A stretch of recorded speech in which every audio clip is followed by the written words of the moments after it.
Aronoff. I'm the director of the Serling Institute for Jewish Studies in Modern Israel and serving chair of Israel Studies at Michigan State University, and I teach at Professor of International Relations at James Madison College.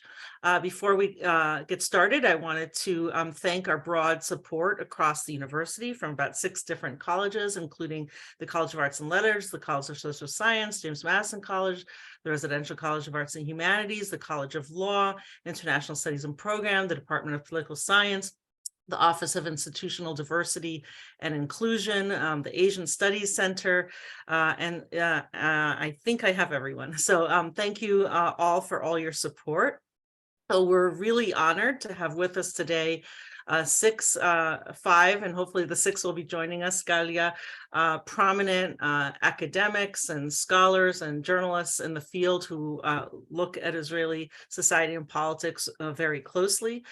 We're, facing real severe dangers to Israeli democracy today, and so we'll be discussing those threats to judicial review, to the checks and balances of the High Court, to real extremists, politicians being in power in the cabinet who could instigate escalations of violence in the West Bank, public opinion in full support perhaps of trends that lead this government to take these measures, but also significant challenges, including mass protests of people who said up to 500,000 people protesting.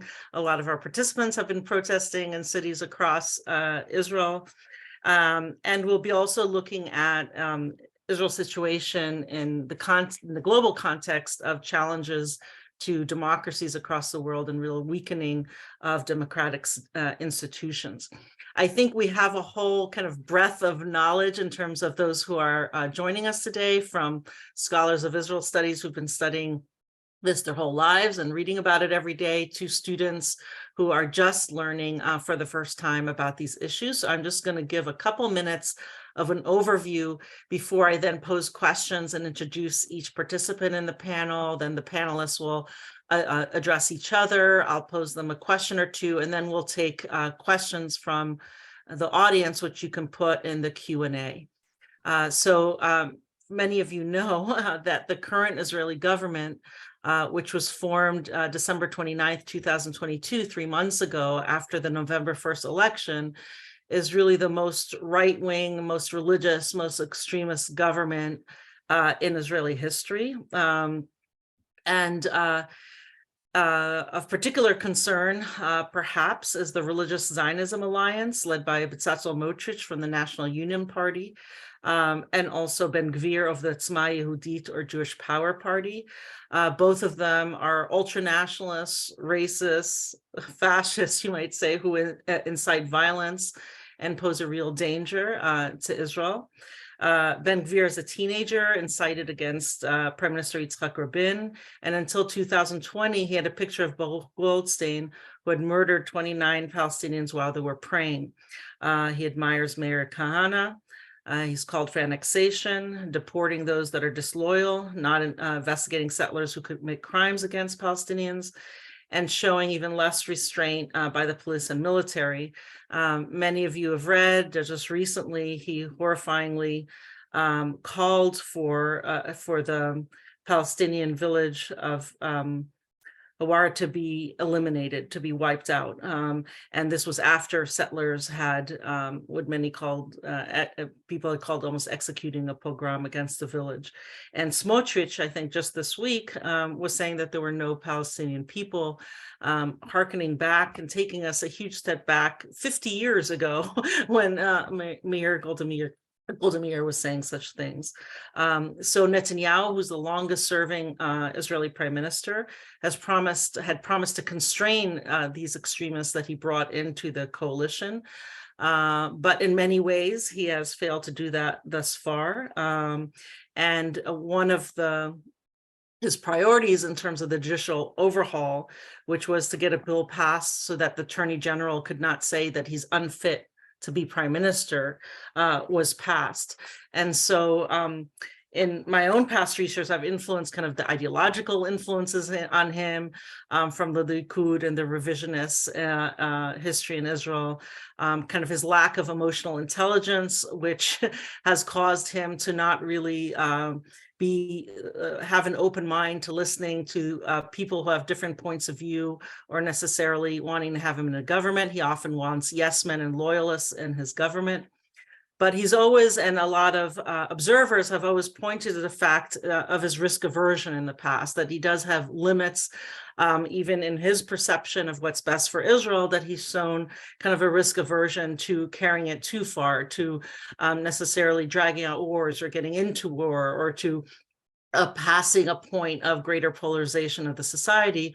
And unfortunately, in an increasing fashion, that risk aversion seems to be limited alone to him staying out of jail, given his indictments for breach of trust, corruption, and bribery, and to also staying in power, as opposed to, so it's focused on his individual power, as opposed to even within his own perception, what's best for the society as a whole.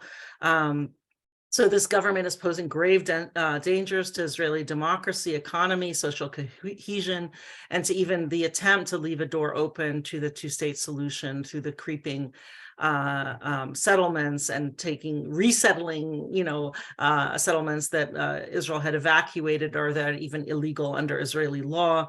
And the list goes on of the damage that's being done. So in an inspiring way, on the other hand, we see often 250,000 Israelis demonstrating for the past 3 months, every single weekend, often during the week as well. There's a whole call for a week of paralysis this week, where there are demonstrations and actions for every single day. And estimates have been that even that the number of people participating has increased to perhaps even 500,000. And if we looked at that in terms of per capita, how many Americans would be demonstrating, it would be about 10 to 20 million Americans demonstrating every single week, every weekend, every single week for the past 3 months, due to threats to the democracy. So that, I think, is an inspiring thing to see, and it points to both the dangers that the current government is doing, but also to the real polarization in society, where if we look at only 0.101% of the absolute population that voted on November 1st, it was the only separation between the anti-Netanyahu and pro-Netanyahu bloc, right? So that there was real fracturing within the left and center left, and cohesion and merging within the extreme right, which allowed this to happen in the 5th election. So I want to hear from the panelists, but for those that haven't been following Israel on a daily basis, I wanted to provide a little bit of that context. So I'll move from one panelist to the other and give a short introduction to each, but we're really lucky to have this phenomenal panelists here with us today. So we're going to start with Joel Migdal, who's the professor emeritus at the University of Washington and a visiting professor at the Hebrew University and a library fellow at the Van Leer Institute, and he joins us from Jerusalem today. He was the founding chair of the University of Washington's International Studies program, and he was formerly associate professor of government at Harvard University and senior lecturer at Tel Aviv University. As we know, in academia, few academics, I think, are kind of famous, widely read academics, but Joel Migdal has long ago been amongst the very few of academics who I think have achieved that, with really groundbreaking books such as Strong Societies and Weak States, State and Society Through the Lens of Israel, The Palestinian People, A History, and Shifting Sands, the United States and the Middle East. He also contributed to a book about that I and Saliba Sarsar and Ilan Peleg put out a year ago on continuity and change in culture, Israel and beyond, and political culture. He was awarded the University of Washington's Distinguished Teaching Award and Graduate Mentor Award, as well as the Washington State Governor's Writers Award, and he's the past president of the Association for Israel Studies. So that's just a short of a caption of everything he's done. But what I'll pose to you, Joel, to get us started in kind of a broader context as we look at Israel in particular, if you could provide insights contextualizing Israel's challenges, severe challenges to its democracy within the global context of weakening democratic regimes and values? Are there some useful comparisons? And then also, given all your work on state-society relations, what can be said about how Israel is evolving in this regard and the perhaps multidimensional implications? So thanks for getting us started and for being with us today, Professor Migdal. Thank you, Yael. It's a pleasure to be with you. Let me start with a little historical background and I think place what's happening in a broader setting. In the 1970s and the 1980s, conservative parties around the world successfully recruited disadvantaged groups, many of whose members felt neglected and patronized by parties on the left. You can think of Reagan Democrats, or you can think of Mizrahim in Israel, and the same was true in other places as well. So these conservative parties skillfully used various identity issues like abortion in the US, or anti-EU feelings in the UK, or anti-Arab sentiments in Israel, immigration in all these countries. Through these identity issues, they locked in their ties to these constituencies. At the same time, ironically, they promoted and adopted a set of social and economic policies, often labeled neoliberal policies, which had the effect of greatly increasing economic and social inequality in these countries. Things like privatization, tax cuts, promotion of cutting-edge industries, globalization, all these led to a widening of the gap between the advantaged and the disadvantaged. In the US and Israel in particular were frequently numbers 1 and 2 in the level of inequality in the late 20th and early 21st centuries. Now, as finance minister under Prime Minister Ariel Sharon at the beginning of this century, Benjamin Netanyahu was the champion of these sorts of neoliberal policies. He was the finance minister kind of pushing those reforms through in the Israeli economy. This caused a kind of internal tension inside these conservative parties. The policies negatively affected the very constituencies that had become the base of these parties. In other words, globalization became a target of groups that felt left out, at the same time that their party that they identified with quite closely was pushing globalization.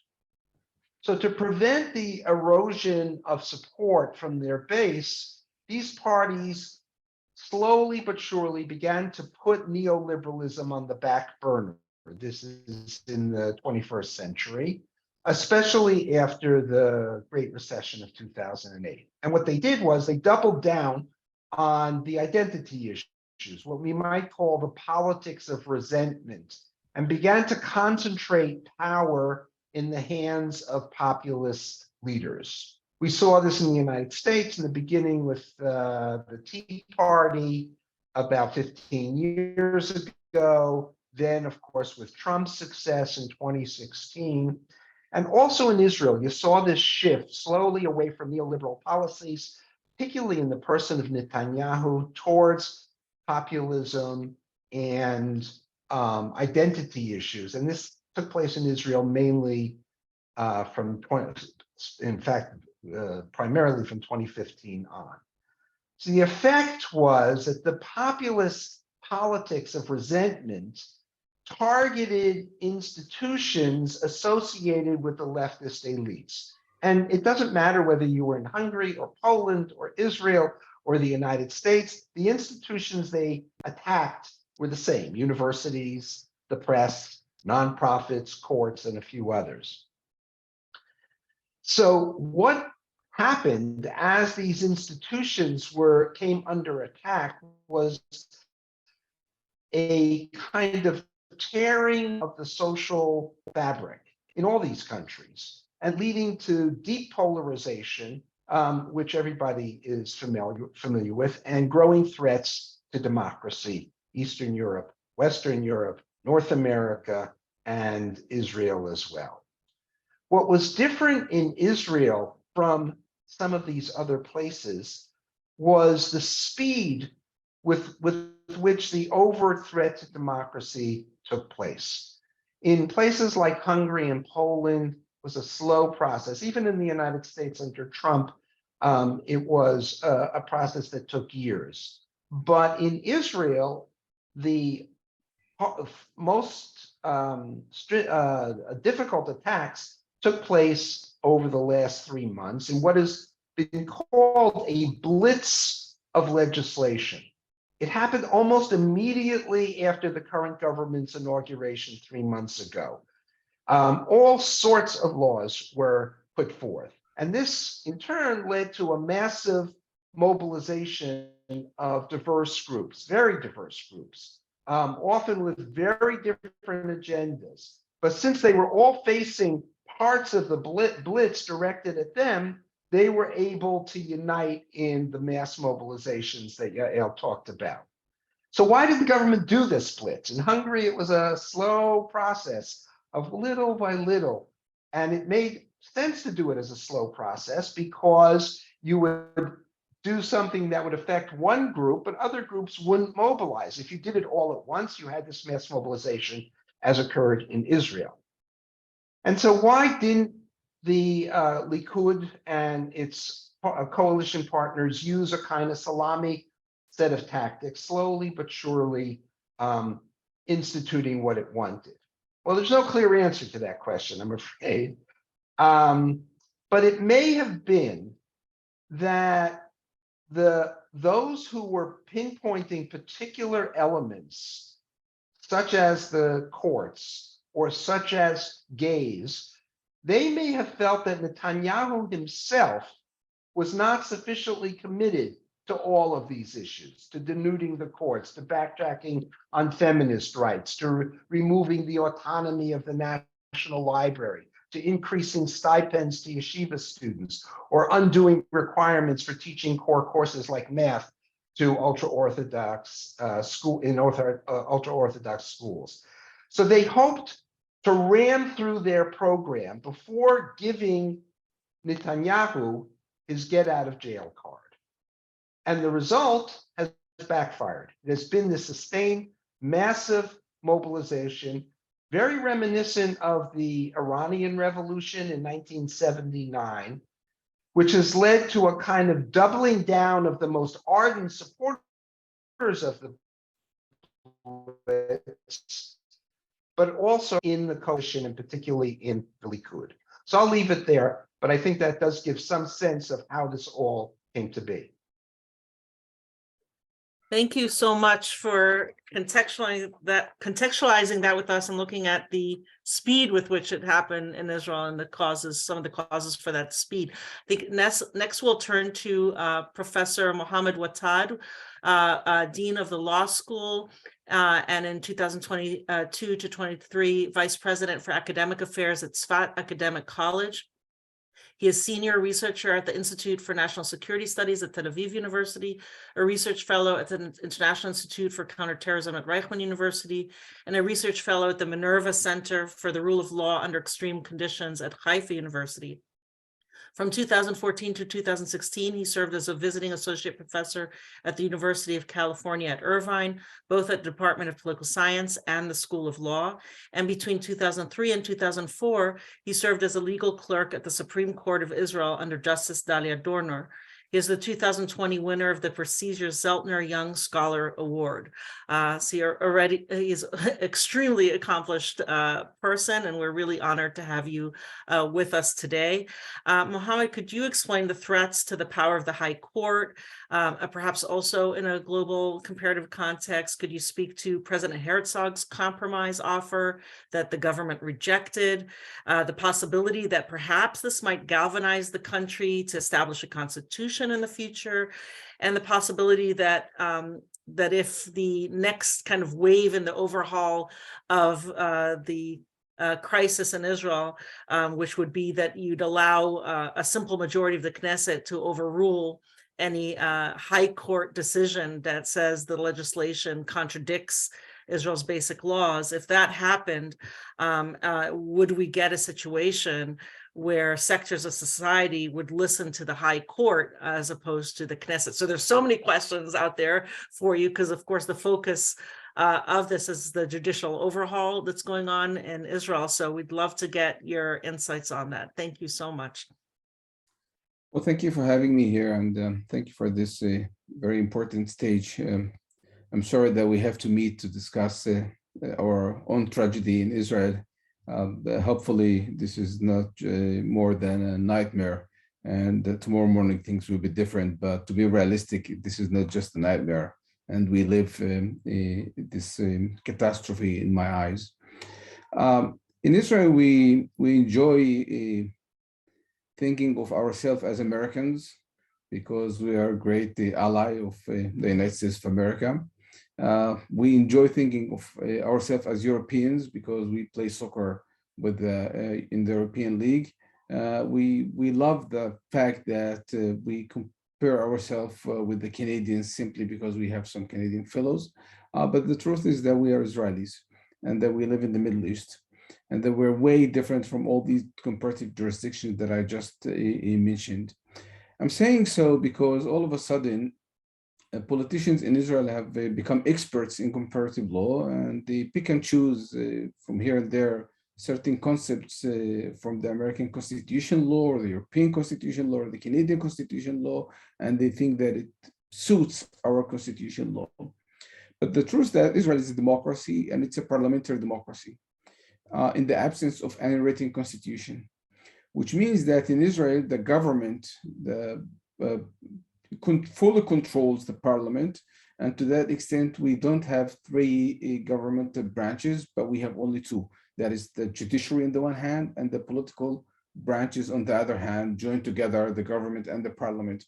In Israel, if you are chosen to the parliament, you're not really free to vote the way you want. If you're part of the coalition, then you have to vote according to the will of the coalition. It's called coalition discipline or something like that.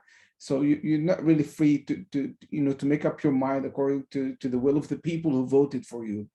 If you are in the parliament, then the fact that you are a member of the Knesset and that you're heading a committee of the parliament means nothing but being part of the coalition in Israel. So when you want to promote an MK, a member of the Knesset, you appoint him or her to be head of one of the committees, the parliamentary committees. And to that extent, there's no really separation of power between the Knesset and the government. I mentioned before you that in Israel we don't have a constitution, we don't have a written constitution, but there is a start. We made up a good idea of building up or constructing our constitution step by step, chapter by chapter. So every chapter upon which we arguably have a large consensus, we call it a basic law, and one day we will combine all these basic laws together and call them a constitution. In the meanwhile, each of these basic laws is supposed to have a constitutional status. That is, if there's any regular statute that contradict with the basic law, then the basic law prevails. But the truth is that these basic laws are nothing more than just statutes. The way they're legislated, they're regular statutes. Most of them, they are not even immune. They're not entrenched. You can amend them by a simple majority of 2 against 1. Some of them, all you need 61, which is like the smallest basic majority in the Knesset out of 120 members. When it comes to the judiciary in Israel, it is notable that when Israel started with this project of basic laws, we started with the institutions. So basic law, the Knesset, basic law, the government. But at the early stages of the state of Israel, we did not legislate basic law, the judiciary. It took us all the way up to the mid of the 80s of the previous century to legislate basic law, the judiciary, and it's for a good reason, quote to quote. And the good reason is that governments in Israel, including Ben-Gurion, by the way, didn't want to have an independent judiciary that basically supervises the governmental power. So once we have a basic law, which is something to start with, still we notice that it is not entrenched in the first place. So any amendment to this basic law could happen just by any simple majority. to that extent, the Supreme Court of Israel, as a representative of the judiciary, is a very weak branch in Israel. Basically, the government and the parliament, through the government, can do anything that they wish against the judiciary. Even more than that, if the judiciary, if the court decides anything, it is even without having an overriding provision, the Knesset can just decide to make any law that overrides the court's decision, and by that it prevails. So to conclude this point, I mean, the so-called legal reform, or I call it even the revolution against the judiciary in Israel, is nothing but a threat to the self-independence of the Supreme Court of Israel, of the judiciary, because all it suggests is that the government basically controls also the court, but only the Knesset. Now, President Herzog made several speeches. His first speech was more out of pressure, I would say. I mean, I assume, and my apologies if I'm not being politically correct, he was caught unprepared with this traumatic proposal. And he stood up and said, let's make compromise. Namely, we have the proposal which speaks of different issues regarding the way the court could be constrained. And he said, instead of, for instance, overriding a provision, instead of 61 majority, let's have 70 or 80 majority. But then within 2, 3, 4 weeks, I think 4 weeks, he fully comprehended that the question is not compromise of the self-independence of the judiciary. You don't compromise the independence of the judiciary. However, out of this crisis, it's possible to have a certain hope. And that hope would be to have consensus, to create consensus among the three branches, 2 branches, depends how we look at that, namely the judiciary, the parliament, and the government, about the relationship between these branches. And at the same time, taking advantage of this historical moment in order to fix up certain mistakes that we made in the past. For instance, for Americans, when we say the equality right, it's obvious it's a constitutional right. In Israel, we don't have a written constitutional right called equality in any basic law.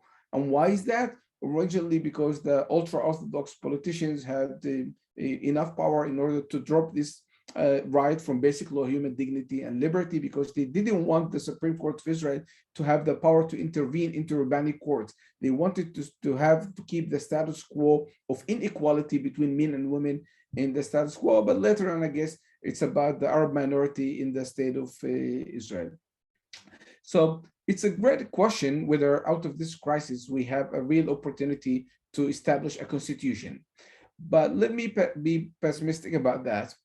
I like to be pessimistic about that, not because I don't want to have a constitution, but rather because I think that we don't fully comprehend what a constitution means.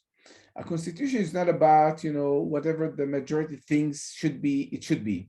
A constitution is about guaranteeing the rights of the minorities.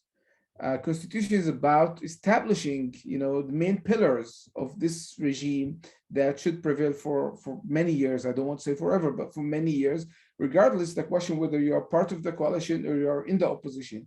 And at these days, when you talk to politicians in Israel about what democracy means, they will say the rule of the majority.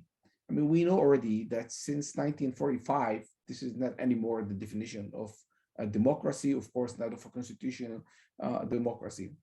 The whole concept of, overriding provision, and with that I would conclude my answer, is quite funny. It is funny because we learned about it from the Canadians.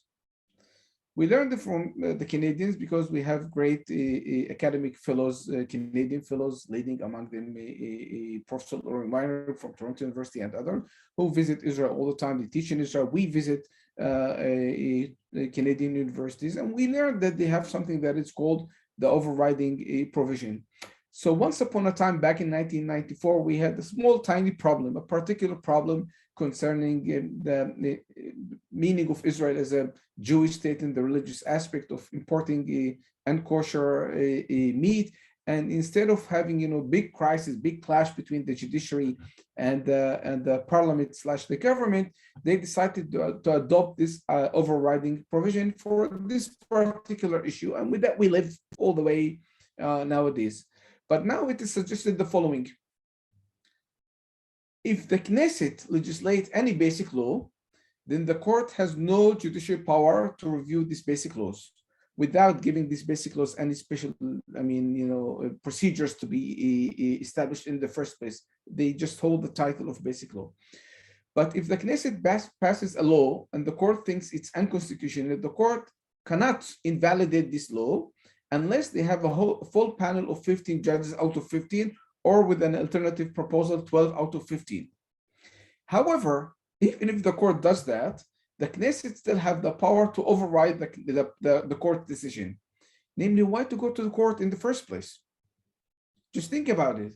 If you are part of any minority in Israel, namely, if you are not part of the coalition, you better not submit a petition to the Supreme Court in the first place, because you know that if the government is not satisfied with this decision, it has the power to override the court's decision. Now, let this aside and think about the judges themselves. What they think why they're writing their decisions. What do they think about the ability of invalidating any law if the court thinks it's unconstitutional? Why to do that if the threat exists on the table, if the gun is loaded in the first place? Now, when you talk about a parliamentary democracy in the absence of a constitution, you don't really think to borrow constitutional concepts from the American Constitution law, which has a serious heritage. You don't think about the Canadian Constitution law. You better focus on establishing checks and balances between whom? Between the Knesset and the government in the first place. The Knesset doesn't exist. It is being raped by the government in Israel. And the only way to supervise the government is the court. Thank you.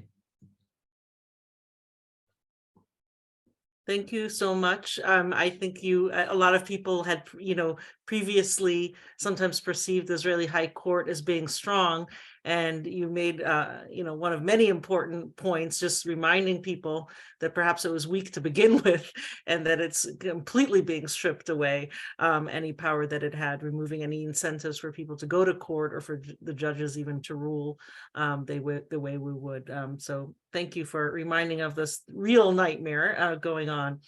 We'll go next to Professor Tamar Herman. She's an Israeli political scientist who specializes in tracking and gauging public opinion, in particular regarding national issues and civil society. She's also an expert on grassroots politics, NGOs, and political civil activism and participation.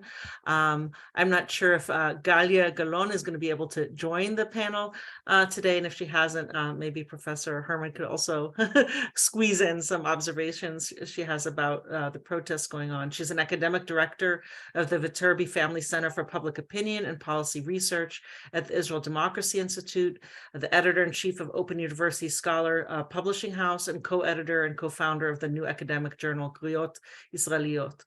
Professor Herman received her BA, MA, and PhD in political science from Tel Aviv University. She was a MacArthur postdoctoral fellow for peace and security at Princeton University, where she subsequently returned to several times as a visiting professor. She was also a research fellow and visiting research fellow at George Mason University, the Institute for Conflict Analysis and Resolution at Queen's University in Belfast, and the WZB Berlin, the Social Science Center of Pavia University in Italy, and in the Science PO in Paris. So Tamar, I think she's going to share with us some graphs of public opinion trends as well. But could you provide us, with public opinion polling results and the trends that both provide context for interpreting both the extremely anti-democratic government that we now have in Israel, but also in trying to explain the real backlash to it that Joel alluded to as well, with so many sectors and members of the society trying to challenge what's going on. So thanks so much.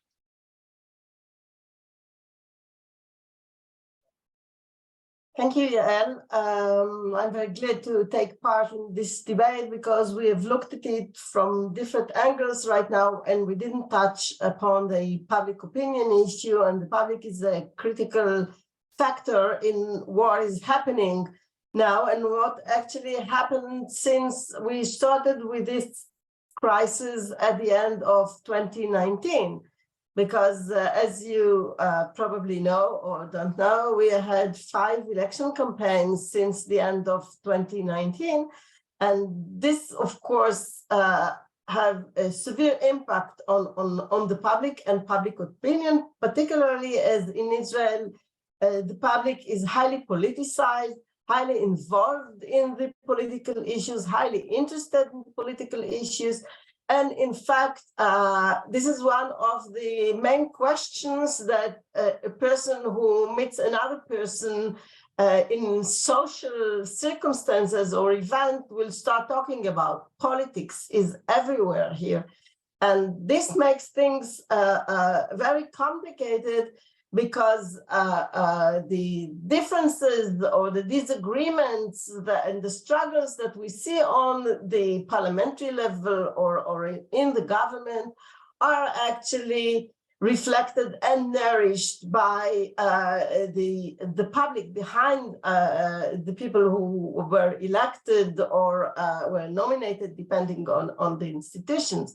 So even agreements between politicians on a certain issue will have to go through the public opinion in order to really become something of real life here. It is not that politicians are making things that the public is not involved in, and this two-way influence is very critical in order to understand what's happening now in Israel, and I'll show you some graphs that will explain what I meant.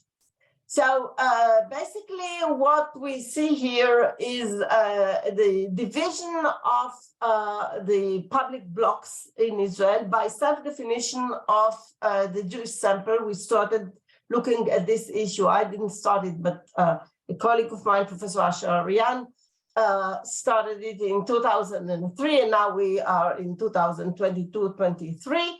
And as you can see, the highest number are of those who define themselves as being on the right. Actually, 2/3 of the Israeli Jews define themselves as being on the right. This is the strongest political, I would say, camp, if you wish, or bloc in Israeli politics. And this is not going to change in the foreseeable future, because if we look at the various segments of society that belong to this political bloc, or to the center, or to the left, which is now the smallest, okay? We find out that in each survey, actually, that in here we find all the ultra-Orthodox community, the large majority of the national religious public segment or public sector, the traditionalists, and some of the non-so-religious traditionalists also appear here, but not here. Professor Herman, I'm so sorry to interrupt you, but we're not seeing the PowerPoint, so I don't know Really? I don't know if you shared the screen. I did. Okay, so I'm sorry. Let's see again. Do you see it now? Yes, now we see it. Yeah. Okay.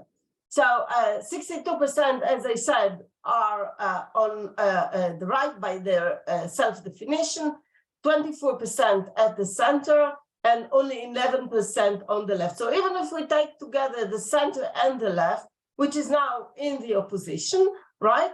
We do not come up even close to the number of those defining themselves as being on the right.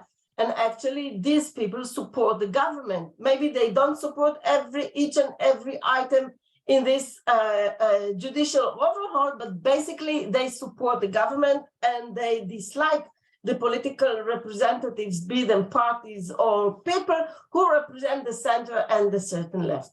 The fact that these people are coming from specific public sectors like the ultra-Orthodox, the national Orthodox, and the traditionalists, and actually the seculars are divided between the center, the left, and right, and the birth rate of the groups that define themselves as being on the right is significantly higher than that of those who actually make the center and the left, leaves us with little hope in the future that we will see some basic shift in Israeli politics. And of course, we had the Bennett-Lapid government before the present government, but still it was a coincidence. It actually ran against the developments within the Israeli majority group, the Jewish group, and therefore to expect that if we'll have new elections shortly, or even in 2 or 3 or 4 years, the chances that we will see a different outcome is quite minimal. And actually, Yael, you mentioned at the opening comments that you made that the two sides are almost equal, and I would beg to differ. Because on this, just to clarify, I said anti-Netanyahu and for Netanyahu, not right and center left. So you suggest there's more on the right, but some of them were opposing Netanyahu. Yeah. But those who are opposing Netanyahu are deeply divided, and the Jews and the Arabs on that side cannot agree on many basic issues. So putting them together is very problematic. And if we'll go to one of the demonstrations that we experienced recently, and you see people talking about Zionism, about the Jewishness of the state, high-ranking officers are the most popular speakers in these rallies. It's quite understandable why the Israeli Arabs did not join, thus far at least, the major campaign against the Netanyahu judicial overhaul. And this gap between Jews and Arabs is critical in order to understand why it would be very, very difficult to change the situation. Still, as you'll see, people are not happy in Israel these days. Only a minority of Israelis are optimistic regarding the state of democratic governance in Israel. In our latest poll, which was 2 weeks ago, 38% only 38% were optimistic, and those who were pessimistic, to get to the 100, were pessimistic because of different reasons. In other words, the pessimist and the optimist are not united by the pessimism or the optimism. For example, amongst the optimists that we have who define themselves as being on the right, they're happy because they think that the government is serving well their purposes. Those who are hopeful and more optimistic on the left are hopeful because they see these 250,000 people on the streets.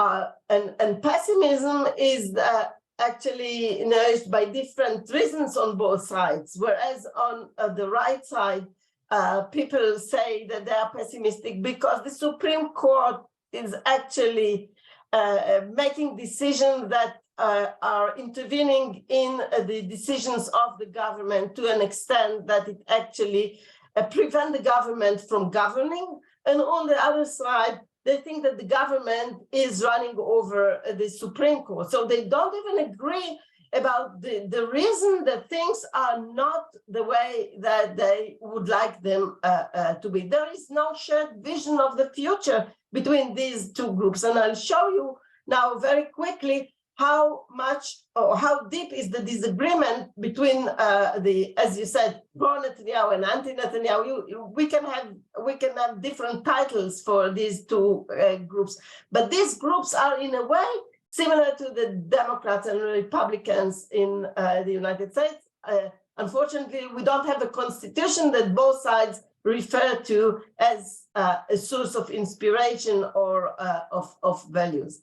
Now, we ask a question: do you agree or don't you agree that Jewish citizens of Israel should have more rights than non-Jewish citizens? This is definitely a non-democratic statement, right? But as you can see, we have 62%, exactly the 62% that we saw earlier on as the volume of the right amongst the Jewish majority group, 62% of those defining themselves on the right agreed with this statement. 1/3 of the center and 11% of the left, which means that they see the state of Israel in totally different terms and through totally different, I would say, from a different angle, and they wish it to be a different state at the end of the day. Those who want to have more rights to Jewish citizens would like it to be a Jewish state, period, maybe with some democratic features, mainly for the Jewish citizens, but the democratic leg is very, very short in this part of the political spectrum.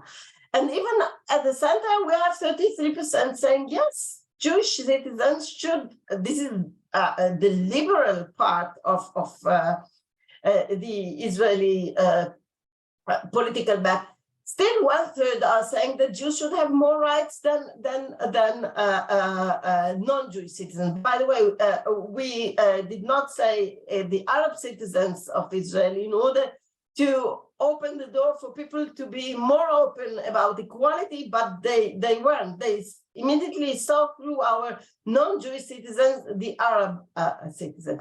So what we see here that they do not agree on the very essence of this hyphenated definition of Israel as being Jewish and democratic.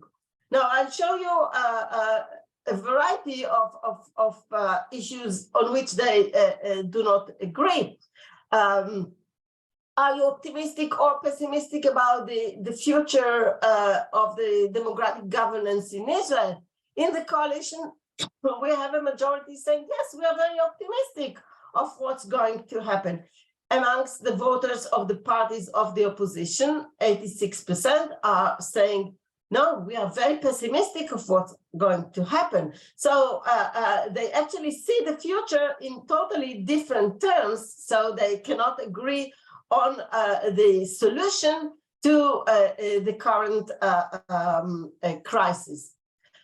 Well, if we think about the reform that is now being on the table or the overhaul, as you can see amongst the coalition, there is a majority saying, yes, it is good, it is going in the right direction. However, 80% of the voters of the parties of the opposition are saying that it is bad. So they cannot even have a dialogue over the items in this blueprint because they disagree about it on its very, very essence. Or a minority of the coalition voters compared to a majority of the opposition voters agree that the Supreme Court should have the power to strike down a law enacted by the Knesset. This is what Professor Watted spoke about a couple of minutes ago. As you can see, amongst the coalition parties voters, the plurality are saying the Supreme Court should not have the power at all to strike down a law enacted by the Knesset. And by the way, we will see immediately about trust in the Supreme Court, which will explain much of what is happening now. A minority of the coalition voters compared to a majority of the opposition that we spoke about, differences between the political camp trust in the Supreme Court. As you can see, the Supreme Court is the champion of the left. 77% on the average between 2020 and 2022, and 81% in February 23. A small increase in the trust, but the trust is anyway very high on the left. On the center, it is lower, but still a majority. But see what's happening on the right. A bit over 1/4 only have trust in the Supreme Court.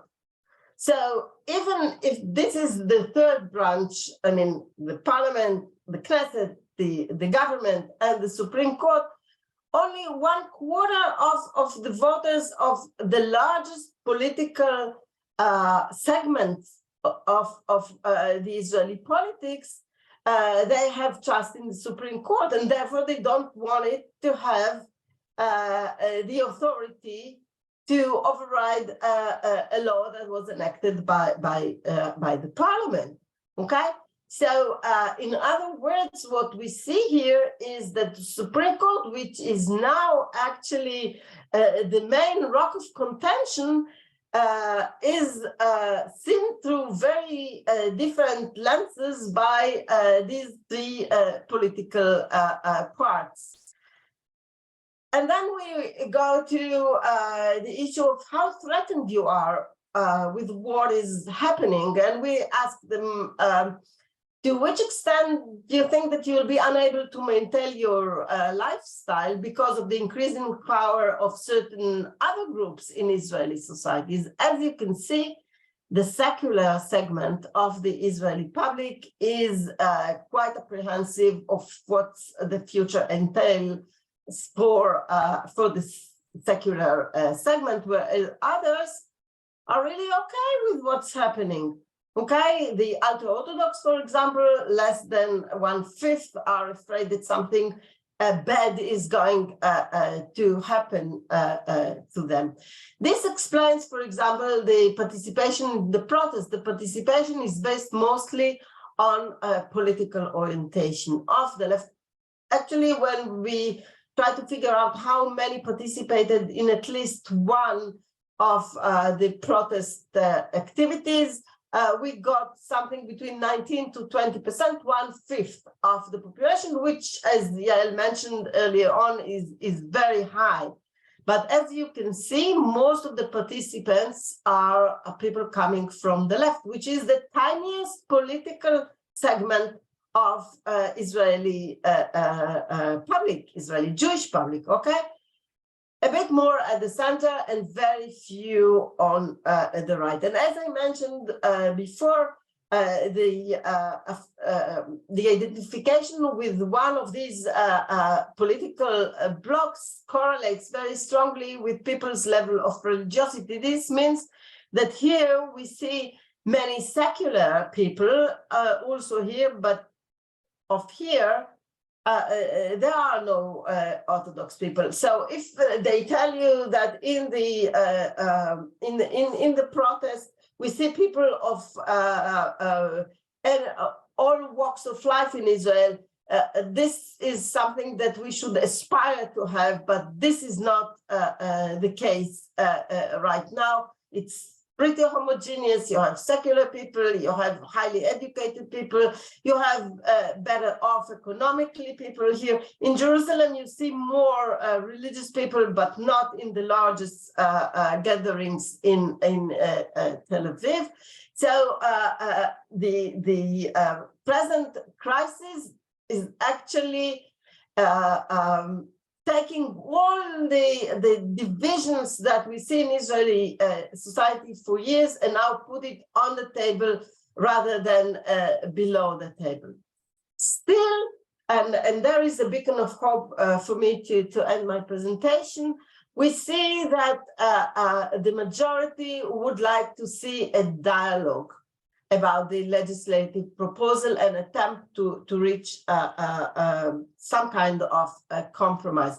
In order to get to about 70% to say, yes, this is the direction that we should go, or we should opt for the dialogue option, we should have here many people who actually support the government and even support the blueprint or the reform or the overhaul.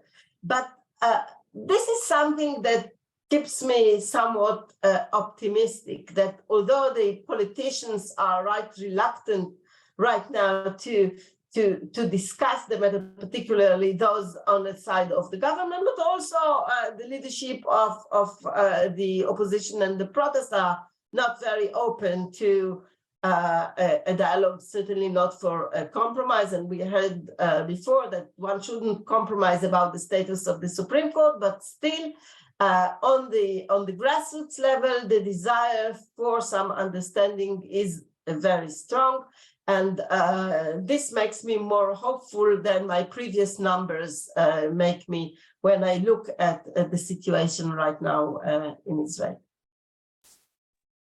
Thank you so much, Professor Herman, also giving us data from just the past couple of months, which is really interesting for us to see all the dimensions and different questions that were asked.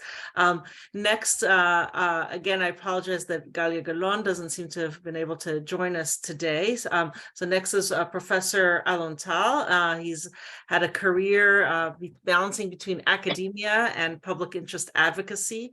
And between 2021 and 22, he was a member of the Knesset on behalf of the Blue and White Party and served as chair of the Knesset Subcommittee on Environmental and Climate Impact on Health.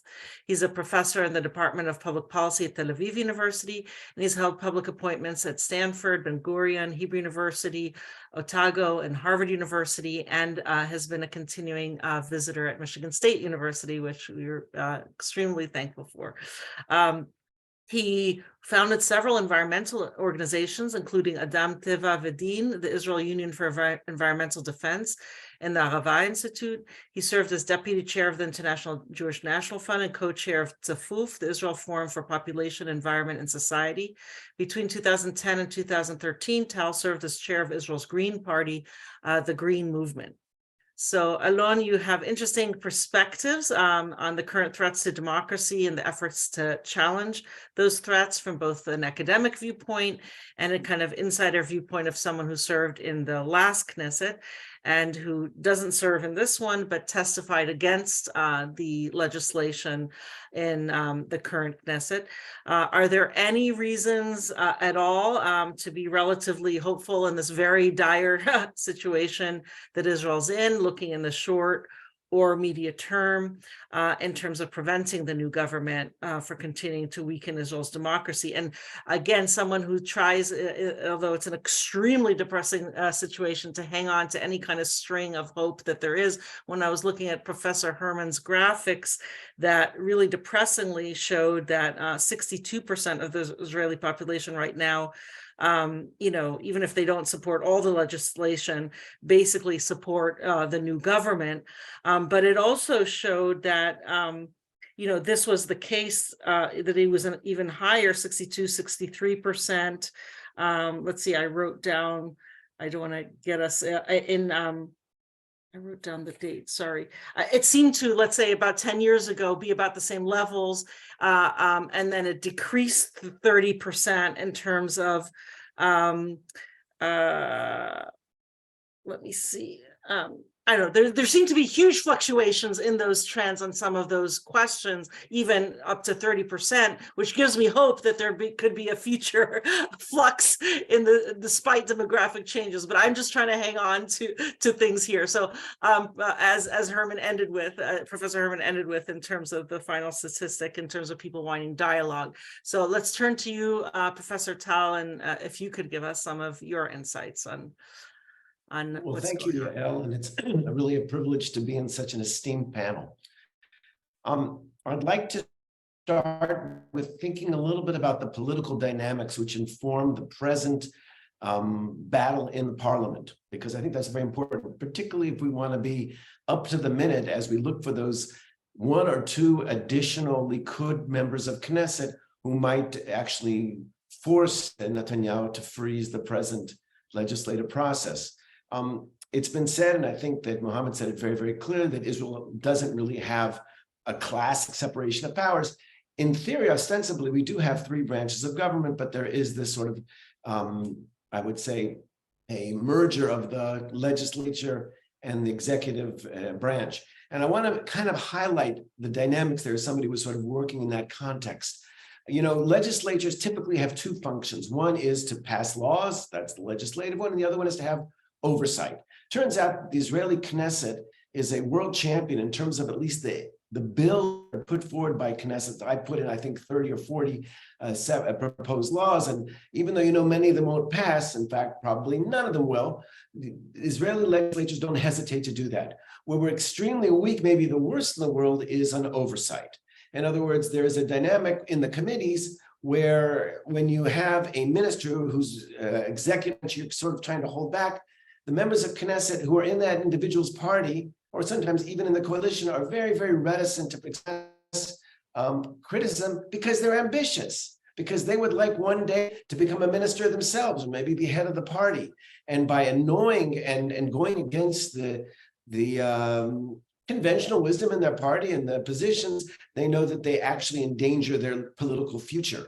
So it's very interesting to note that 3 or 4 Likud members who are now questioning whether or not we should be continuing in this mad race of legislation are those who I think have basically given up on their future as leaders of the party, as top people. Certainly somebody like Yuli Edelstein, who had the audacity to challenge Netanyahu for a brief period of time as the head of the party. He knows he's finished, and so he's willing to follow his conscience. I mean, the same is true of Bitan, going across the board if you look who's willing to make it. And when you see somebody like Nir Barakat, who we know what his positions are individually, but his unwillingness to take a stand is because he would actually like to become the head of the successor to Netanyahu. And those dynamics make it very, very tough. Now, I was asked to say a word or two about where are the real dangers to democracy that I see and what we can do to stop them. So the 3 major problems that we have in the reforms that I see, as somebody who's very involved in one of the parties in the opposition and identifies it, is the first one is the overall weakening, not just of the Supreme Court, but all of those institutions which provide some kind of constraint for the tyranny of the majority.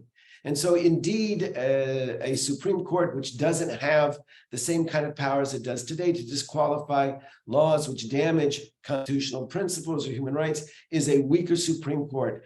But there's other institutions which are no less important. The Attorney General of Israel has always been, and I did my, when I was a legal clerk, I worked for Israel's Attorney General at the time, Yitzhak Zamir. And we, I think at that time, it was a big battle over the way that the state security services, the Shin Bet, conducted itself. And here you saw a member of the executive branch, but was very independent, and his ability really literally to stop what was, I think, incredible violations of human rights.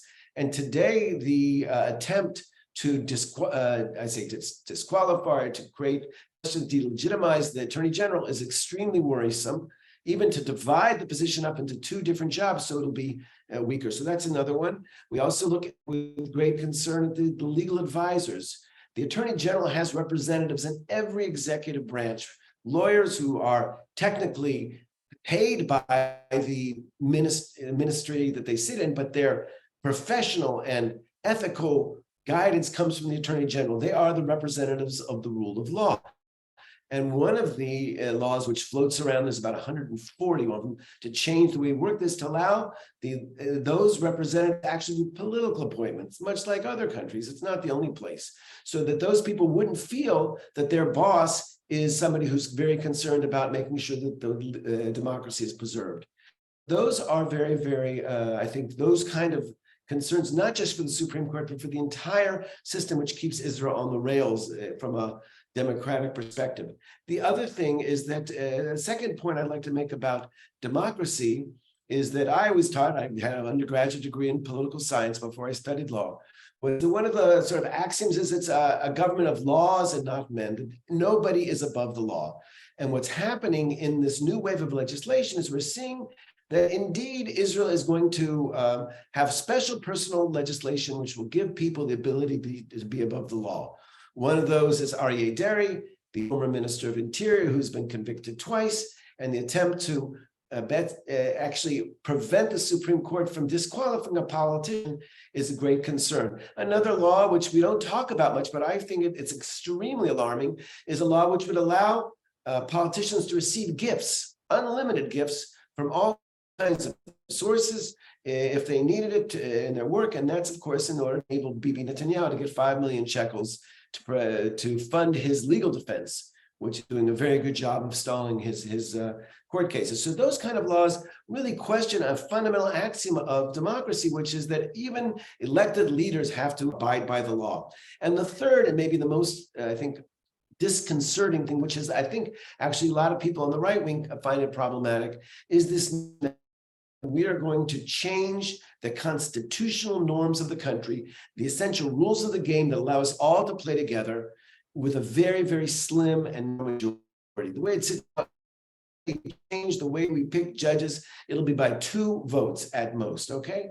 And that is a very, very upsetting thing, because as we look for ways to avoid the tyranny of the majority, we recognize that a constitutional democracy is not just about who has 1 or 2 more votes in the parliament. Its ability to bring a consensus together. And the concern that all of us have, that those people who have been carrying the burden of society in terms of paying taxes and serving in the army, and they are now find themselves in the majority. And I think that Tamar's excellent slides give an explanation why they are going to actually decide. The most common term you hear in Israel is Mer Nefilim, which is a translation of Ayn Rand's book Atlas Shrugged. Those people who say, you know what, we don't need to do this anymore. If we are going to be dissed and really dismissed by the majority, we're going to walk away. And so that's the greatest concern that I have, is this willingness to have a very small majority say, we are going to impose this. Now, if you ask me for optimism, and that was what I'd like to say, I think in the short term, I am optimistic. I believe that we have succeeded with a unprecedented level of protest to rattle the cage enough in the moderate Likud members that are left. And remember, the Likud party, very much like the American Republican Party, has systematically moved to the right. And people who are more moderate, or people who had the original sort of Jabotinsky or Menachem Begin vision of a democratic but right-wing perspective, have been forced out in order to ensure that Netanyahu had people who were personally loyal to him. And the fact that there's only 6 or 7 people that we now can turn to for some sign of hope is a sign of how successful that, I would say, sort of Trumpian phenomenon is. But in the short term, I think that we are going to succeed in doing that. And if not that, it's clear that there's going to be enough cracks in the coalition that's going to collapse soon. The second that Biden comes down so hard, and of course, the conversation by phone with Netanyahu and Biden was much more acrimonious than either side acknowledged in its public statement. Article about that this weekend in Yediot. And so once those kind of things happen and Netanyahu can't give the right wing what they want, I think that the government collapse, and we'll have maybe a new kind of government in the same way that we had a sort of a Bennett one, and we can maybe disqualify some of these laws. But in the long term, I'm deeply concerned. And here's the real reason why, Yael, because when we look at the real motivation that's going on here politically, it's not really that the ultra-Orthodox care that much about whether or not the Supreme Court has this or that authority. Each party has strong political impulses, which I think are somewhat anti-democratic, which they want to promote. So why are the ultra-Orthodox so passionate about eviscerating the Supreme Court? Because they don't want to be told that they have to study secular subjects in school. They don't want to be told they have to go to the army. They don't want to allow reform and conservative conversions to count. Now, those are the things that matter to them. If you said to them, those rules won't be considered by the Supreme Court, I think they would give up on this reform. The same is true for the national religious parties. They've been hijacked, maybe not hijacked, maybe willingly by the people. But what they want to do is to be able to annex the West Bank without concern about human rights and international law. If the Supreme Court would allow them to do that, they wouldn't care if the Supreme Court has authority, but they know that the Supreme Court is a bastion of commitment to individual rights, whether they be Palestinian, Israeli. So therefore, they have to eviscerate it. And Bibi Netanyahu, what is his interest? Well, he would like not to go to jail. He's in his early 70s. He knows that his last years could be spent behind bars. And so he wants to eviscerate the Supreme Court, or to eliminate their ability to disqualify what they call the French law, which would make it impossible to indict a sitting prime minister. So those are why, in the long term, I am very, very concerned, because those groups are growing. Just as Tamar said, I've been talking about demography for many, many years. And we see here now that when 31% of the first graders are ultra-Orthodox, they're all going to be voting in 12 years, what that means in terms of the change in the political map. Now, why? Can I give you a little bit of hope at the end? I'll explain why I do think we can have some hope here. Because foolishly, just like Professor Migdal said, rather than making this sort of what he called the salami system, where slowly but surely we have a gradual shift towards a less democratic society. We have here a situation where we literally threw the proverbial frog in boiling water. For those who are familiar with the analogy of a frog that doesn't have the ability to sense small changes in temperature. And when you throw a frog in boiling water, it jumps out because it can't take it. So rather than seeing this very, very small changes, the majority, the secular majority, even in the Likud and the right wing, realize where this is going, which I have started to pay more attention with in the last year or so. Discussions with Professor Eugene Kendall, I think the great economist from Hebrew University, is this notion that if we really want to live in a country where Israelis can exist without a cultural war, without a sense of constantly being encroached on by rival groups in society, we need to think about a canton model, something like that in Switzerland, where we, the secular world, would give up our ability to tell the ultra-Orthodox they can't have women sit in the back of the bus, so they have to do this, but they would let us live our lives as we would. We would have greater independence. It is very far from the Zionist vision, which brought me to Israel 40 years ago. It is not what we considered, but if we look at the reality here and the huge gaps in fundamental assumptions, I think when I talk to friends of mine, a notion which people looked at me like I was a little bit bizarre, both in terms of demography in the past. Now everybody gets it. And secondly, people get this notion that maybe what we need to do is organize the whole structure of the society, giving greater authority to local units, you can call it what you want, so that the original tribe that created Israel can continue to thrive in a startup nation, can continue to provide the defense for the country it needs, and the ultra-Orthodox can have the, I believe in such a world that most of my friends who are Arab Israeli citizens would actually choose to be in the secular world, but they could have their own model or could decide we would like to be in charge of certain things, and taxes would be allocated according to the people's participation. But I think that's the only way forward in the long term if society remains so fundamentally divided on basic values and where we want this country to be, because we know where it's going 10, 20 years. We saw the numbers that Tamar mentioned.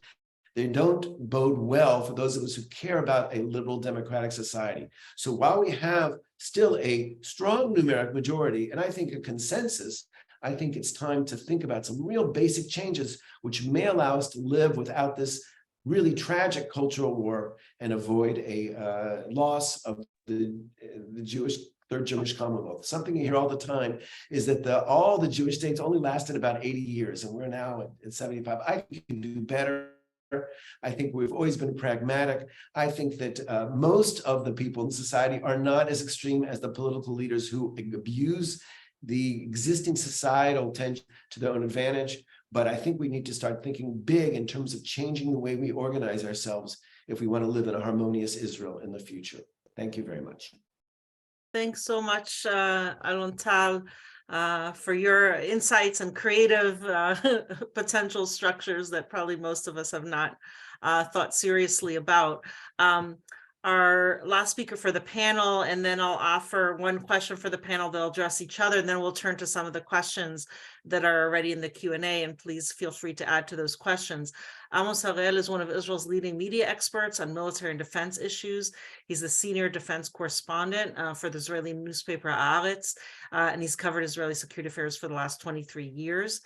He's published 3 books, including The Seventh War, about the Second Intifada, 34 Days, about Israel's Second Lebanon War, both written with Avi Zakharov, and both received the prestigious Chechik Award by the Institute for Strategic Studies in Tel Aviv University. 34 Days has been translated into English, and his latest book, The New Face of the IDF, was published in Hebrew in 2013. In 2015, he won the Sokolov Award, Israel's most prestigious prize for excellence in journalism. For many of you who read Haaretz, you probably are reading his articles every day, which are giving us a lot of insight in many dimensions of what's going on. So Amos, for you, could you speak to the elite branches of the military and the reservists who say they refuse to serve a non-democratic country and are trying to stop the proposed legislation? We know that Yoav Gallant, the defense minister from the Likud, recently called to freeze the proposed legislation. We see greater tensions and violence in the West Bank and potential for violence with Gaza, especially with Ramadan occurring now and Passover coming up, with Ben Gvir and Smotrich kind of who are provocateurs who might want to kind of escalate, kind of be provocative and increase the potential perhaps for an escalation in violence and possibly even perhaps a third intifada. So those are questions to you. And then lastly, how the new government is also shaping the new security environment by harming its relations with so many countries.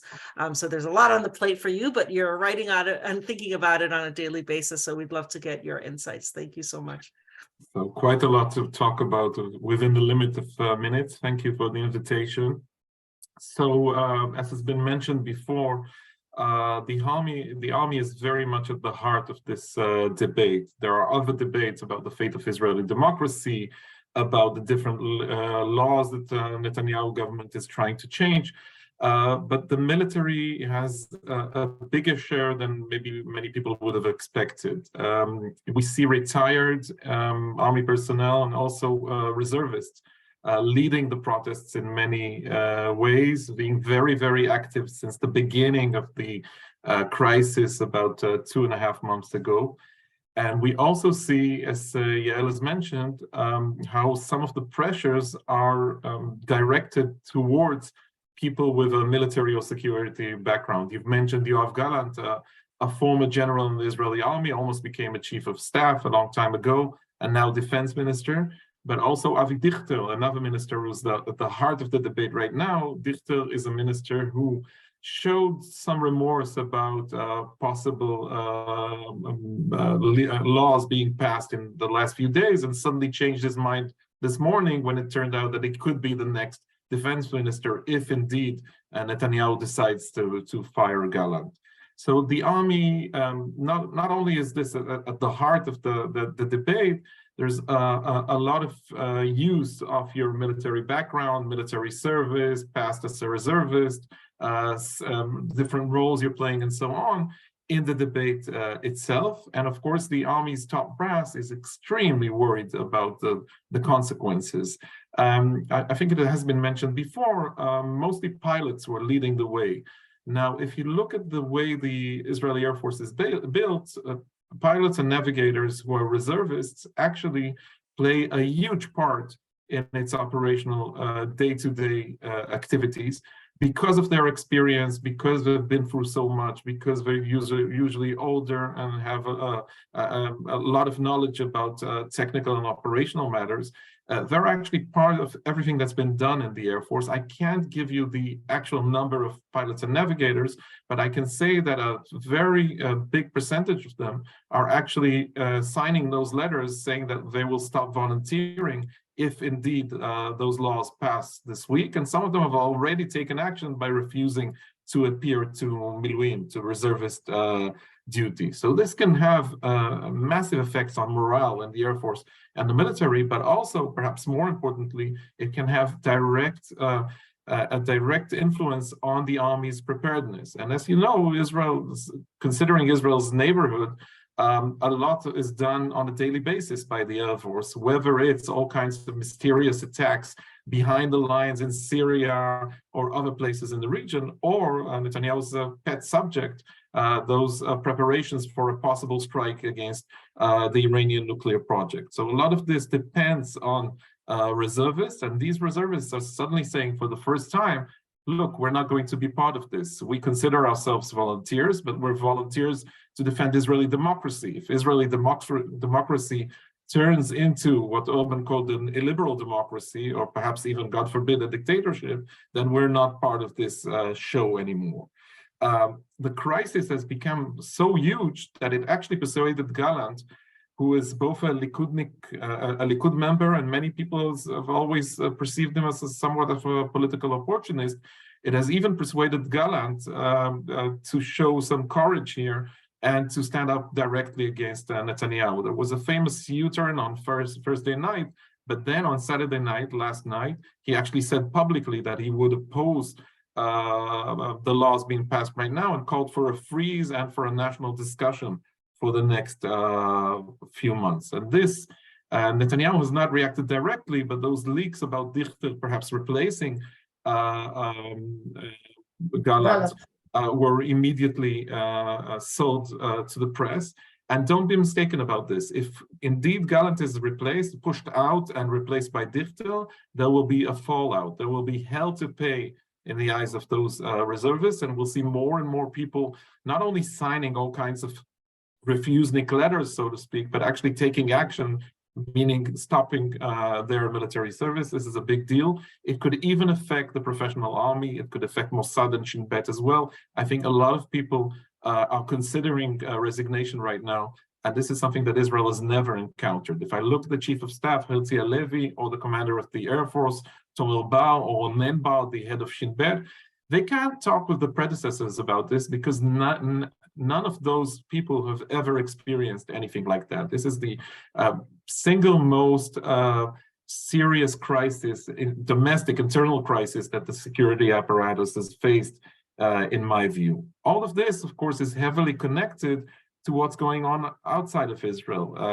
Iran is approaching, it's on the brink of becoming a nuclear force, it's quite clear, and it's actually more daring than before in its actions and in its attempts to enrich uranium to a military-grade level. We see Lebanon, we see Hezbollah, in spite of Lebanon's terrible domestic situation. We see Hezbollah more and more willing to provoke Israel along the border. There was an incident, quite a mysterious incident 2 weeks ago, in which a Lebanese man crossed the border from Lebanon, drove 70 kilometers to the edge of the West Bank, and on the Israeli side, planted explosives that injured one man, but could have done much more damage. This is quite clear that Hezbollah is somewhat involved, and this is the first time we've seen anything like this since the Second Lebanon War of 2006, meaning Hezbollah is much more daring than before. We've mentioned Ramadan before. It was the beginning of Ramadan right now. It's a holy month for Muslims all around the world, but it's also a time where things tend to be more aggressive and more hostile between Jews and Muslims in Jerusalem specifically, but also possibly in the West Bank. And we see more involvement by Iran and Hezbollah in these areas.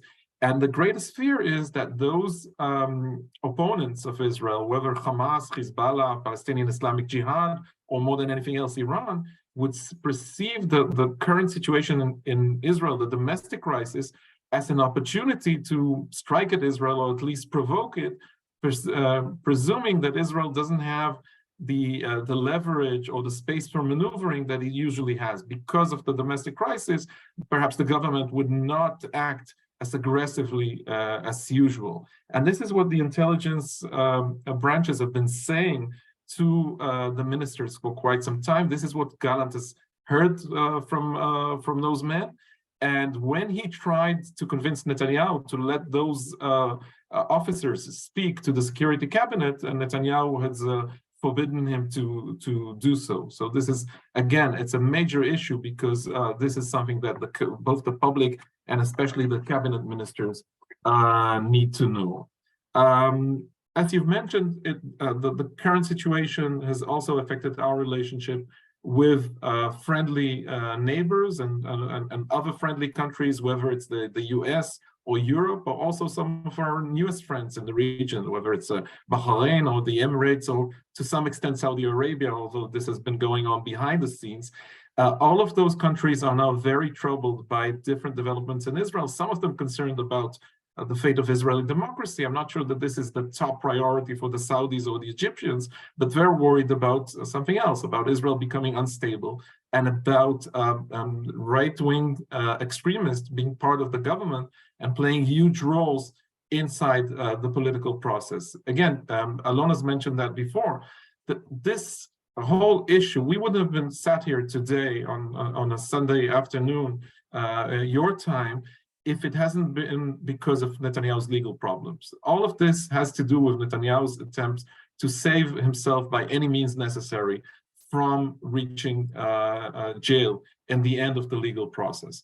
And in order to achieve that, he had to join with some strange bedfellows, mainly Smotrich and Ben-Gvir. Smotrich was a member of previous governments, but never had the power he has today, never had authority over settlements in the West Bank, for instance. And Ben-Gvir was considered by many people as a joke, a student of Meir Kahana, a pure racist, a Jewish neo-fascist, if you'd like, but somebody who was not really part of a decision-making process. Suddenly, he's a member of the Israeli cabinet. His decisions matter. When he insisted on visiting the Temple Mount 2 months ago, there were reactions from the whole Arab world. So this is a different situation. And unfortunately, almost on a daily basis, we have one of these new ministers surprising Netanyahu himself and the world by making another unfortunate statement. One of the worst of these was made by Smotrich, who was considered slightly less to the far right than, slightly less extreme than Ben-Gvir, and yet he called to wipe out a Palestinian village because 2 Israeli brothers, 2 settlers, were murdered there 3 weeks ago. So this is the current reality. This is why everybody, all our friends, are angry at us right now. The Biden settlement, the Biden administration is fed up with Israel's policy regarding settlements, regarding the Palestinian Authority, and of course it makes everybody around us being very, very touchy right now because of this situation. And I would join along in saying, in the long run, I'm not pessimistic, not necessarily pessimistic. On top of everything else that's been mentioned, I think that Netanyahu would have a very hard time juggling all those balls in the air at the same time. At one point or another, even and despite his known qualities, I think it would be almost impossible for him to maneuver between all of those different forces demanding different things for him. So maybe the legislation, or part of the legislation, will pass in the next week or so, but in spite of his efforts and his attempts or declarations of doubling down on his intentions, I think that at one point or another, this huge wave that was described by my colleagues, those huge protests, and the fact that as I said, the military was so involved in the struggle to save Israeli democracy, I think there's some reason for optimism that at one point or another, Netanyahu would have to stop. Thank you so much. So I just will give each of you a minute or two to speak if you want to respond to something else that was said on the panel, if you want to expand on any other ways that we can look for things that could happen in the short or medium or long term to avert kind of this continuation or deterioration of the Israeli democracy. If there are any other suggestions to put up, and then I'll turn to questions. I know one of the questions was from Professor Ronen Steinberg of the history department at MSU, and one of his later questions was, from Professor Herman's last slide that was supposed to give us some optimism about people maybe wanting compromise, or most people wanting dialogue. He's showing some skepticism whether people just say this because they think it's a nice thing to say, but when the chips were down and they actually had to speak with people who had extreme different views than them, they wouldn't necessarily want to execute that kind of dialogue and listening. So if you could address that or any other thing or anything that someone else has said, we'll give a couple of minutes for that, and then we'll move to some of the other Q&A questions. And if you're in the audience, please don't hesitate to add to those questions. So I don't know if we'll do it in the order of people who spoke, perhaps. And Joel, you could go first if you want to address anything. Or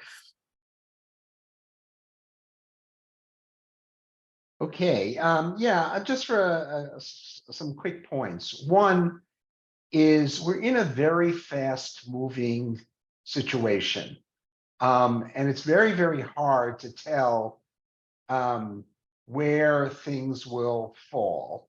One of the issues that wasn't spoken about so much is that the economy is very much affected by what's happening. Not only what Amos was saying about the army, their capital moving out of the country, the deterioration of the shekel vis-a-vis other currencies, particularly the dollar, the registration of startups in other countries. All sorts of things are happening. And these are going to affect people. And I really liked what Tamar was saying, but I just want to add that these issues, when you say somebody is on the right, first of all, the right and left really is a kind of, it's not exactly the old right and left that we have. And so right and left mean different things to different people.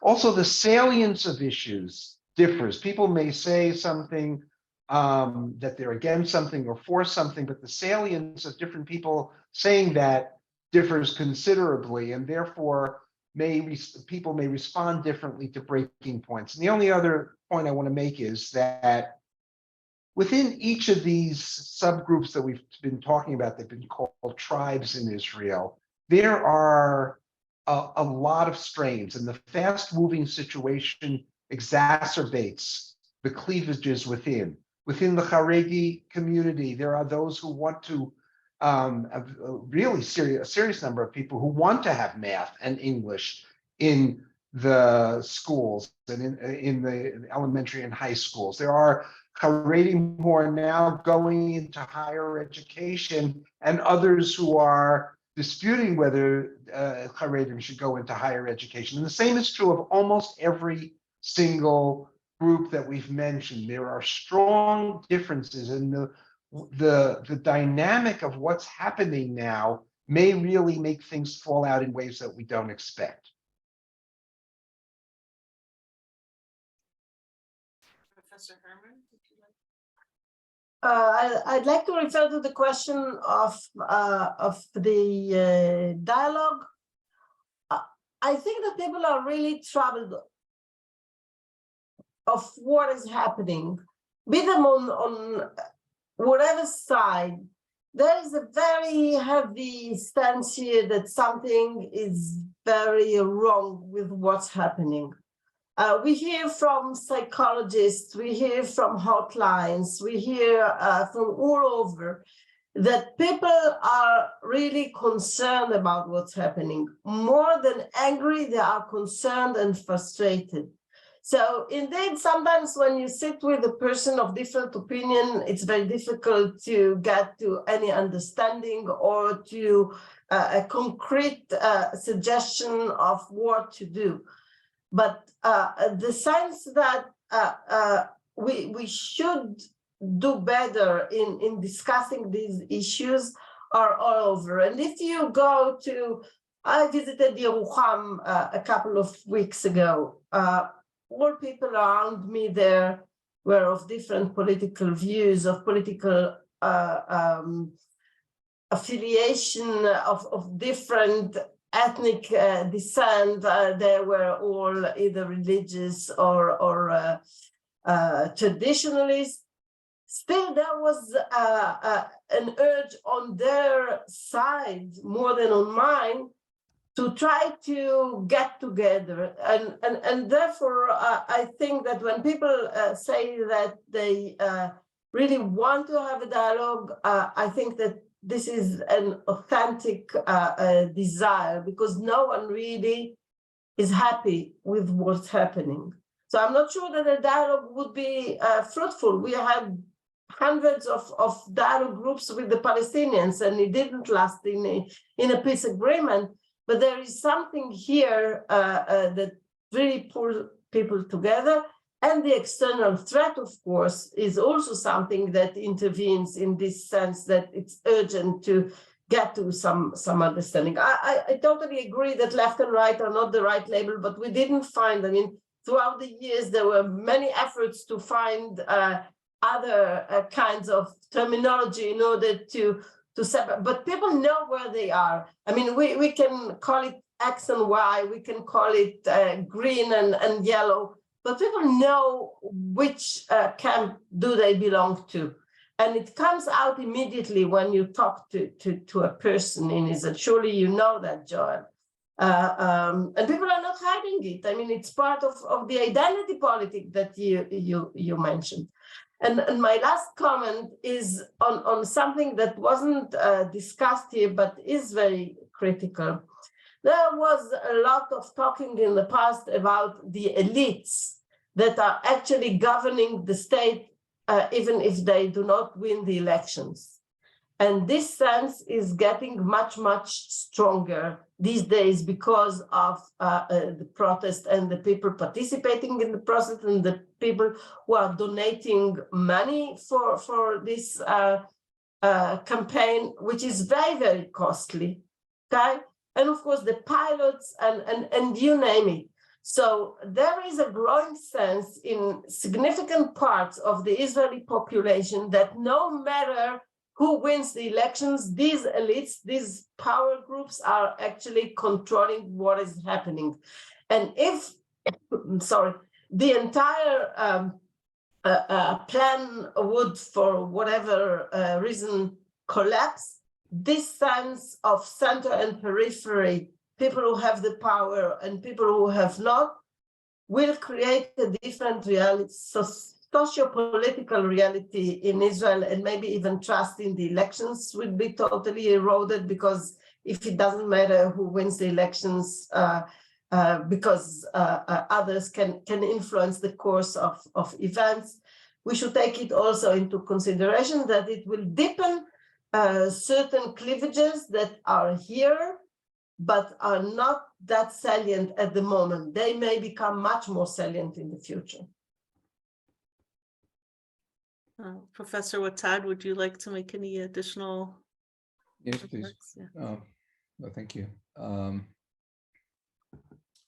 Underlying this so-called legal reform is the argument that Minister of Justice, as the long arm of the current government, is willing to take Israel back to its romantic age, so-called romantic age, prior to 1995. Namely, prior to our Merber versus Medicine, Israel's Supreme Court declared that by interpreting basic law, human dignity and liberty, it has the power to strike down and invalidate statutes that are unconstitutional. The problem is that this move deals with a constitutional event, and the constitutional event, you don't construct it on lies. I'd like to tell the audience the following anecdote in short. In 1951, when Israel had no basic laws, the only document that Israel had was Israel's Magna Carta, quote unquote, the Declaration of Independence. The Supreme Court of Israel, Chief Justice Agranat, Shimon Agranat, said the following, and I'm quoting, in our constitutional system, the constitutional right to free expression is prerequisite for democracy. Now, in 1951, I doubt if we were a democracy, of course, not the best democracy. In 1951, we didn't have basic laws. In 1951, judges were appointed by the government. But the difference is that despite the fact that Ben-Gurion did not like the fact that judges are intervening into his decisions, he made no step in order to weaken the judiciary. To the contrary, he was ready to accept and respect judges and their opinions whatsoever. Now, when the current government is asked, how about human rights? Once you have all this power, who is going to protect the rights of weakened groups, the LGTB, the Arabs, women, etc., etc., etc., etc., etc.? The answer is, trust us. Well, let me tell you this. You don't write a constitution based on the trust theory. Of course, not when you're in the Middle East, all the more so when you're in Israel, when one word today is your promise, the day after is you misunderstood my statement. So this is not how you build a constitution. This is not how you discuss a constitution. This is not how you strike balances. This legal reform is nothing but imposing a serious and imminent threat on Israel's national security. I can elaborate on this very serious statement that I just made in different levels: economics, a social relationship between Arabs and Jews and between different segments of the Israeli society, concerning the law, concerning politics, concerning public affairs, etc., etc., etc. And therefore, we should take it seriously. If we keep silent nowadays, if this legal reform passes in the parliament, we are in a different age. Israel cannot be called anymore a democracy. I don't want this to happen. I hope for this not to happen. Yeah, allow me to be unacademic for a second and play my role as a journalist, but there's breaking news that I think would interest everybody. Sure. Netanyahu just announced that he's firing Minister Gallant, which is a huge deal. I've referred to that earlier, but this is a sign that Netanyahu is going, of course, all the way, trying to pass, doubling down on his intentions to pass the laws this week. And as I said, it could be signs of an even more serious political crisis, but also a crisis within the security apparatus. This is I think the worst. I'm not sure that it's the lowest that we'll get, but it's the worst possible position we've been in this crisis. We haven't got any responses yet. It's just happened 2 or 3 minutes ago. I just got texted by a Netanyahu spokesperson, but this is going to be quite a storm for the Israeli society. So excuse me for showing up too early for the schedule, but I also say that I will have to go back to write my column for tomorrow because everything has now changed. This is going to be quite a massive change for the worst for the way things are right now. No, we understand if you have to leave early, and we I apologize to everybody. No, and certainly, I mean, it just goes back to Netanyahu wanting complete loyalty, just like somebody, well, complete loyalty. And if you don't show that loyalty, then and it will perhaps, we had hopes with Alan Tal and others talking about the 6 or so Likudniks who maybe could defect in the future, or at least not vote on certain things, and obviously maybe a message is being sent to them as well. Do you have any parting things, Amos, or do you have to leave? 2 quick, short, very quick notes, and again, apologies to everybody. One is this is sending a very strict message. He is going to behead any kind of anybody who tries to oppose him in Likud, or metaphorically speaking, of course, in Likud or in other parties. He's going all the way with this. There's no clearer message than firing Gallant, who's a defense minister who spoke about the specific threats only last night, the specific threats for both the IDF and the Israeli society because of everything that we mentioned before. Secondly, we'll have to see in the long run what this does to the IDF, the Israeli army, which was called by Ben Gurion an army of the people, and was supposed to represent the whole multi-ethnic mixture of Israeli society. It's going to be very, very different under these circumstances. A lot of the talk of elites and animosity between the different tribes of the Israeli society, a lot of this focuses on the army and on prestigious roles, whether it's in the intelligence or the Air Force and so on. We'll have to see how this affects the army. But I'm afraid that there are no good news here. This is really a bit of very bad news that we've heard just now. Well, I couldn't agree more. Thank you so much, Amos. I think, Alon Tal, you have the last kind of remarks. I also want to let you know, and then also others, if they'd like to address this, anyone on the panel. There was a question in the Q&A from Professor Noga Marag Levine, who's a professor of ours in the College of Law, asking, are there any kind of chances for some of the Arab parties, the Palestinian parties, so forth in Israel to, or sectors of society to join the protests?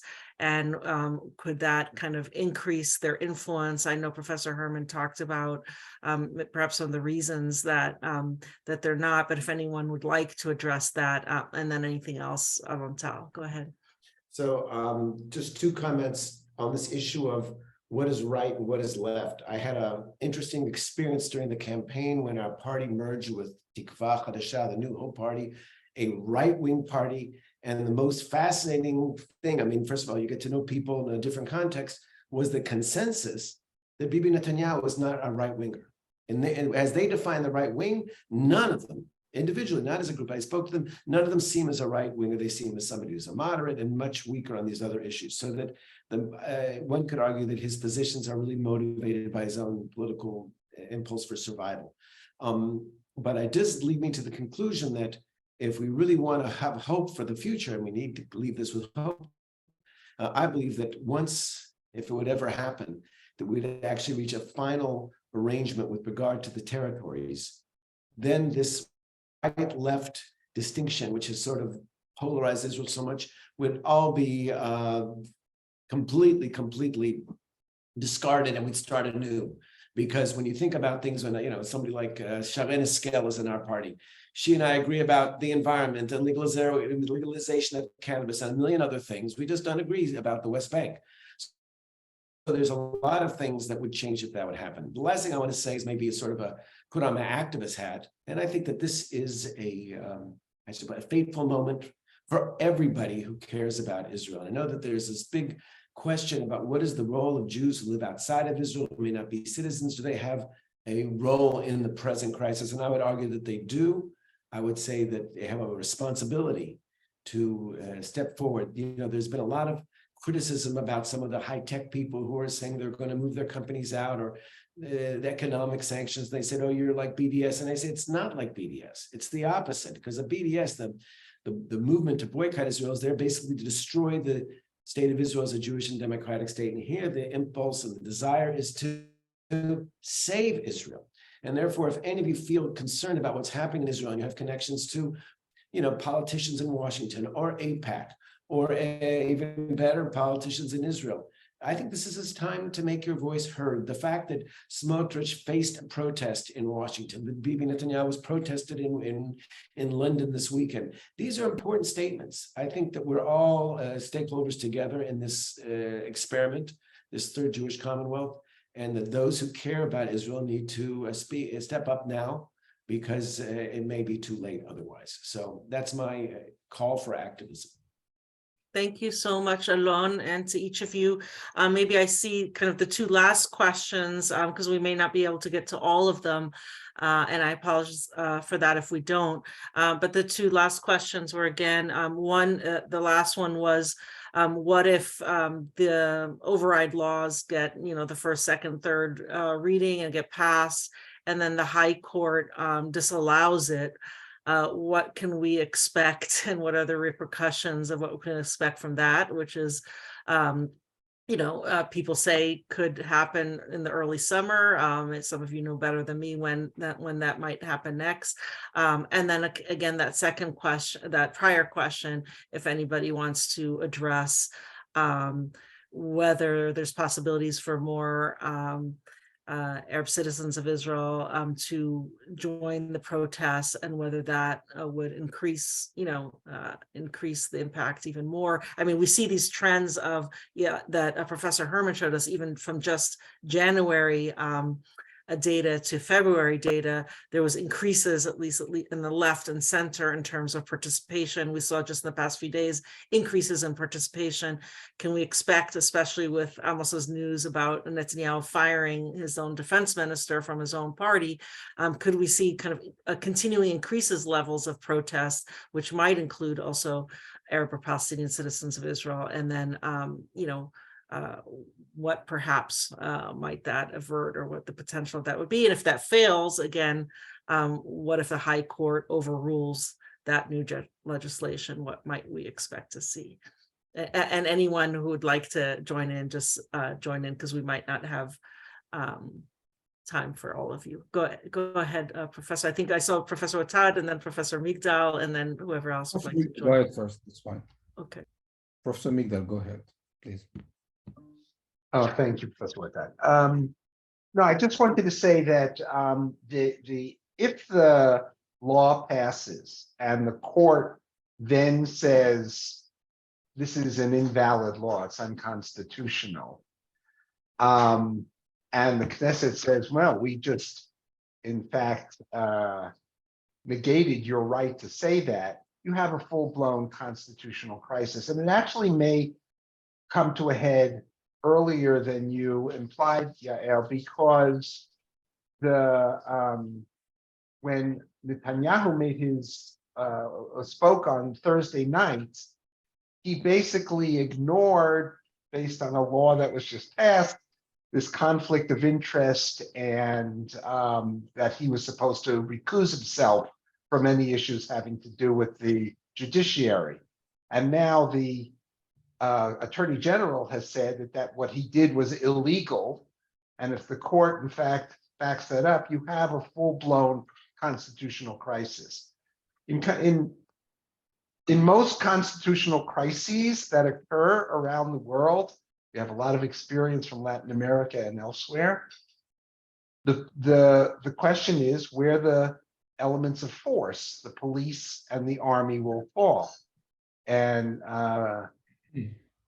Carl already indicated that there is turmoil within the army. The police is a very interesting question as well, because the police generally have been somewhat more right, if we can use that term, than the army. But they also, many of the commanders are now in open conflict with the minister who oversees them, and that's Ben-Gvir. And so they've moved to be more sympathetic to what's going on in terms of protest. So a constitutional crisis could be looming. Well, I'm glad I gave Professor Migdal to speak before me, because I'm going to continue his line. To the best of my knowledge, first of all, we are living in a historical moment. I mean, there is already a constitutional crisis. We are in there. The question is, where do we reach the peak of this constitutional crisis? And I think the peak is exactly when the Supreme Court of Israel decides to strike down a basic law, an amendment to a basic law, namely the legal reform, exactly as it is proposed or in different versions. And at that time, the question would be that of the security forces. Where do they stand? Now let me put this straightforward. I'll try to articulate that very carefully, but again, to the best of my knowledge as a researcher at the INSS, all heads of the security arms in Israel are committed to the rule of law and to the protection of the Supreme Court of Israel, all the more so the gatekeepers, Attorney General, etc., etc. That's beyond any doubt, and again, that's to the best of my knowledge. But the question is, it does not end that, it just starts there. It does not end that, because the question is not just about the opinion of the heads of the security arms, but what happens inside the army, what happens inside the police forces. And the question there is more complicated. I'd like to remind the audience that Ben-Gvir received the power, the parliamentary power that he received in the recent elections, straightforward from the army and from the police forces. And when you see in the future the heads of the army and the police forces stand besides the Supreme Court of Israel, I doubt if this is going to be a clear-cut case inside the army and inside the police forces. If I said before that the legal reform imposes an imminent threat on Israel's national security, then I'd like to make the following statement. I think Prime Minister Benjamin Netanyahu is imposing nowadays, just in the recent 2 minutes, serious threat on Israel's security. And I'm not exaggerating. I mean, Gallant is the Minister of Security in Israel.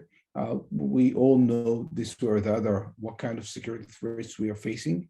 And our Prime Minister decides to fire him based on very narrow, selfish political interests. This is disaster. And this is more beyond the constitutional crisis. Would anyone else like to make a comment in terms of the last couple of questions that I posed?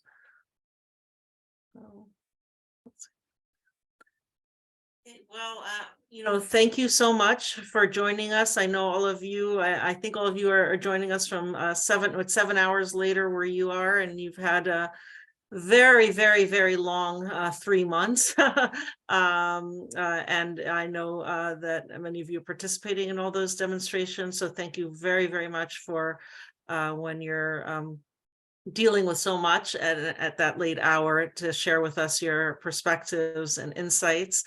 And I think we're all supporting you. And as Alon said, we all have to galvanize each person in their own way to try to avert, do everything they can to avert some of the impending dangers that we've all been discussing. So thank you so much for joining us and sharing your insights. And we support your work that you're doing in your different ways to to avert these dangers from happening. So good afternoon to all. Thank you, Yael, for your organizing this and doing such a good job of moderating. Thanks all of you. Thanks to those of you who joined us. And we'll also, it's been recorded. We'll put it on our website, and I'm sure we'll have many more people listening to it at their convenience later. So thank you.